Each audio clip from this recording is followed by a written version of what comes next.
सकाळी मी निघाली पालघरला जायला, तर आमची रिक्षा पडली बंद. मग 2-3 ड्रायव्हरने धक्का मारून चालू केल्यानंतर मी पोचले पालघर स्टेशनला. ट्रेनचा वेट करत होती, तर फायनली ट्रेन आली. गर्दी एवढी होती तर वाटलं नव्हतं बसायला मिळेल, पण नशीब एवढं भारी की विंडो सीट मिळाली. मोबाईलसाठी गेली होती तर काकींनी कॉल करून पुन्हा गायवाडीला पाठवलं पत्रिका घेण्यासाठी.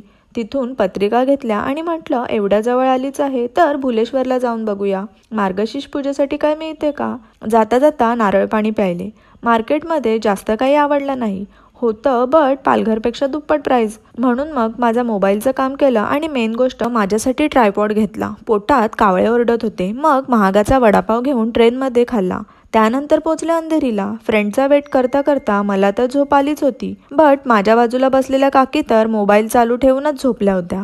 फायनली किरण आला आणि त्याने मला काय दिले आहे हे तुम्हाला उद्याच्या व्लॉगमध्ये कळेलच. असा आजचा दिवस पूर्ण ट्रॅव्हलिंगमध्येच गेला.